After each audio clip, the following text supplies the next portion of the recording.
आपल्याला लोकांनी निवडून दिलेला आहे, आमचा पराभव केलेला आहे, तो पराभव आम्ही मान्य केलेला आहे, मोठ्या मनाने मान्य केलेला आहे। काही चुका आमच्या झाल्या असतील, जाहीररित्या मी त्या चुकांसाठी माफी मागतो, 1000 वेळा आम्ही माफी मागायला तयार आहे, कारण जनता कधी चुकत नसते। चूक ही आमचीच झालेली आहे, आमच्या कार्यकर्त्यांची झालेली आहे, आमच्या नेत्यांची झालेली आहे, आमच्याच लोकांची झालेली आहे, हे आम्ही मान्य करतो। तुम्हाला मिळालेल्या संधीचं सोनं करा, तुम्ही तालुक्यात राहिलेले कामं पुढे घेऊन जा, त्याच्याबद्दल कोणाच्या मनामध्ये दुमत असण्याचं कारण नाही। आणि जर तुम्ही सत्ताधारी आमदार असाल तर मला तुम्हाला या व्यासपीठावरून आज सांगायचंय की मी सुद्धा काही विरोधी आमदार नाहीये। ज्यांनी या तालुक्याला विकास काय असतो ते दाखवलं, ज्यांनी या तालुक्याला निळवंड्याचं पाणी दिलं, ज्यांनी या शहराला 24 तास पूर्ण दाबांनी स्वच्छ पाणी देण्याचं पुण्य केलं, ज्यांनी आपल्या तालुक्यामध्ये शिक्षण संस्था उभ्या करून आपल्या घराघरामध्ये डॉक्टर, इंजिनियर, वकील, ग्रॅज्युएट मुलं तयार करण्याचं काम केलं, ज्यांनी या तालुक्याला एक विकासाचा मॉडेल तयार केलं, ज्यांनी इथला सहकार चालवला, कारखाना चालवला, दूध संघ चालवला, बँका चालवल्या, हजारो कोटी रुपयाच्या ठेवी गोळा केल्या, लोकांचा विश्वास संपादन केला, राज्यामध्ये 1 नंबरचा तालुका म्हणून संगमनेर तालुका ओळखला जाऊ लागला, त्या आदरणीय बाळासाहेब थोरातांवर खालच्या पातळीवर जाऊन टीका करणाऱ्या प्रवृत्तींचा निषेध करण्यासाठी आज आपण खऱ्या अर्थाने इथे जमलेलो आहे। हा फक्त बाळासाहेब थोरातांवर केलेली टीका नाहीये,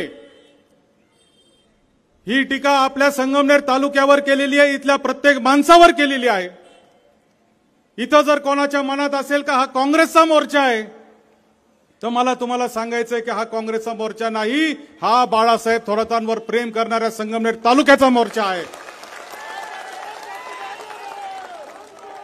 या तालुक्याला शांत ठेवण्यासाठी, या तालुक्याचा विकास करण्यासाठी आम्ही सगळ्यांना बरोबर घेऊन चालण्याची भूमिका ठेवली।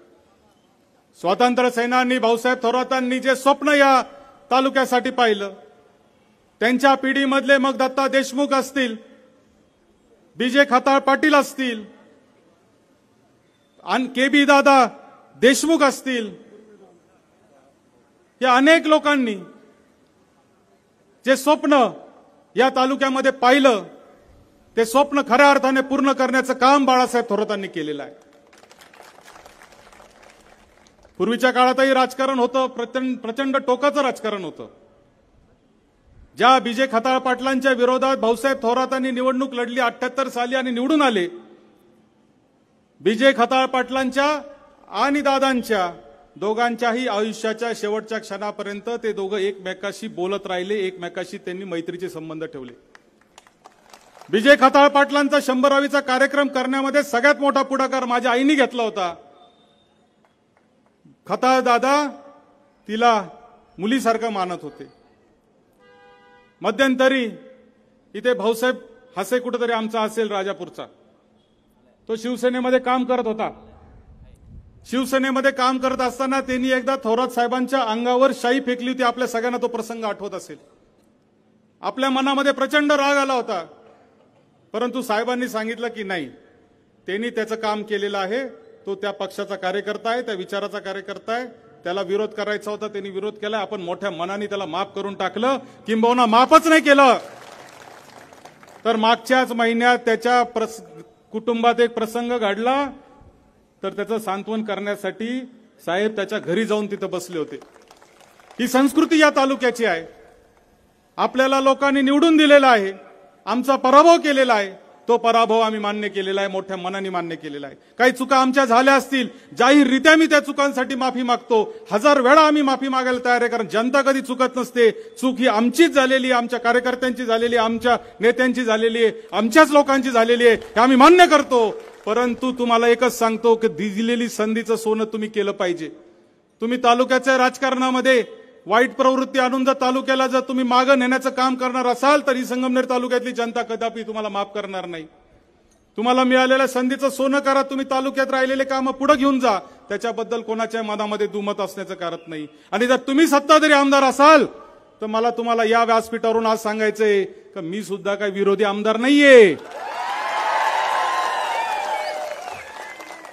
आणि त्यामुळे या तालुक्यातल्या प्रत्येक युवकाच्या पाठीशी, या तालुक्यातल्या प्रत्येक महिला भगिनीच्या पाठीशी, या तालुक्यातल्या प्रत्येक संस्थेच्या पाठीशी खंबीरपणाने उभं राहण्याचं काम भविष्यामध्ये देखील आम्ही या निमित्ताने करणार आहे. कोणी घाबरून जायचं कारण नाही. साहेबांवर टीका करण्याचा त्यांचा एकमेव उद्देश असा पण असतो की आपण आपल्या कार्यकर्त्यांना घाबरून टाकण्याचं काम करायचंय. आणि म्हणून कार्यकर्त्यांनी घाबरायचं नाही. आपण भाऊसाहेब थोरातांचे कार्यकर्ते आहोत.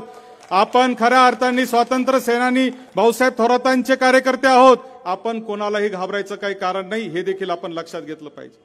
या तालुक्यामध्ये शांतता ठेवण्यासाठी समंजस भूमिका बाळासाहेब थोरातांनी ठेवली. 1991 साली संगमनेरची नगरपालिका ताब्यात आली. ती नगरपालिका ताब्यात येण्याच्या आधी दर 6 महिन्याला वर्षाला इथे दंगली होत होत्या. आज जे या ठिकाणी 100-200 नव हिंदू गोळा झालेले आहेत ना, त्याच्या एकाच्याही अंगावर दंगलीची केस नाहीये. ज्यांच्या अंगावर दंगलीच्या केस आहेत ते आज घरामध्ये आहेत, नाहीतर आमच्या बरोबर आहेत. दंगली बंद केल्या. दंगली बंद झाल्या म्हणून इथं व्यापार चालू झाला.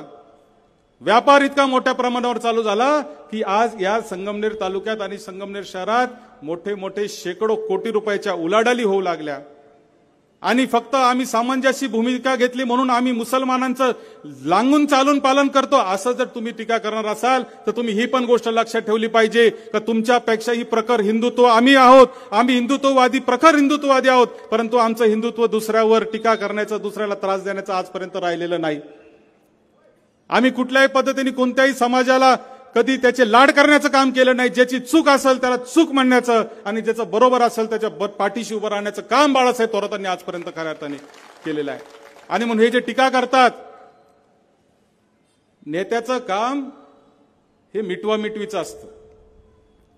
जो कुटुंब प्रमुख असतो, जेव्हा 2 गटात भांडणं होतात, 2 समाजात भांडणं होतात, 2 धर्मात भांडणं होतात, तेव्हा जो नेता असतो त्याला सामंजस्य भूमिका घ्यावा लागते आणि त्याला मिटवावं लागतं. त्याला पेटवता येत नाही. आणि तेच काम मागच्या 40 वर्षात बाळासाहेब थोरातांनी खऱ्या अर्थाने केलेलं आहे. याचा अर्थ आम्ही कोणत्या धर्माला त्याचे लाड करतो, तुम्हाला कोणाचा विरोध करतो असं जर कोणी टीका करत असेल तर इथून पुढच्या काळामध्ये ती आम्ही अजिबात सहन करणार नाही. आम्ही हिंदुत्ववादी आहोत, हिंदुत्ववादी विचाराचे आहोत. परंतु आमचं हिंदुत्व हे कोणालाही अडचणीत आणणारं, दुसऱ्या धर्माला त्रास देणारं आमचं हिंदुत्व असू शकत नाही. परवा ज्या महाराजांवर ते कीर्तन करत होते, कीर्तन करताना एका मुलांनी त्यांना प्रश्न विचारला. त्या प्रश्नाचा त्यांना प्रचंड राग आला. रागाच्या भरात त्यांनी त्याला सायको म्हणला आणि सायको म्हणल्यावर सगळा वाद सुरू झाला. अहो, संत ज्ञानेश्वरांवर किती मोठी टीका लोकांनी केली होती. जगद्गुरु तुकोबारायांचा तुम्ही जर वाचलं तर तुमच्या लक्षात येईल की त्यांना अक्षरशः दगडांनी त्या ठिकाणी त्यांच्यावर हल्ले झालेले आहेत. महात्मा ज्योतिबा फुले, सावित्रीबाई फुले शिक्षणाच्या ज्यावेळेस क्रांती करत होत्या महिला शिक्षणाची, तेव्हा त्या महात्मा ज्योतिबा फुलेंवर शेण फेकण्याचं काम देखील लोकांनी केलेलं आहे. अरे, त्याच्याशिवाय संत महात्मे होत नसतात. टीका सहन करण्याची ताकद असली पाहिजे. विरोधाला विरोध करण्यासाठी तुम्ही काही जर कोणत्याही पातळीवर जाणार असाल तर मला असं वाटतं ते अत्यंत चुकीचं आहे. आणि म्हणून मुंह में राम बगल में छुरी असं जर कोणाचं काम असेल, म्हणायचं रामकृष्ण हरी आणि धमकी द्यायची नथुराम गोडसेची. अरे, नथुरामला पण नाही, नथुरामजी.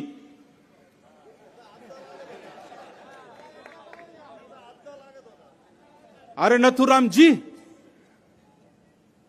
ज्यांनी या राष्ट्रपित्याला मारलं, त्यांनी तो विचार मारण्याचं काम केलं, त्याच्या नावाने धमकी. आणि तुम्हाला सांगतो, ही जनता काही दूध खुळी नाही.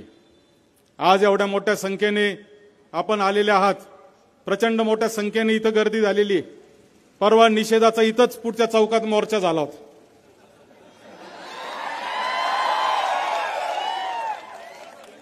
मीडियावाल्यांची जर हिंमत असेल तर दोन्ही फुटेज शेजारी शेजारी दाखवा.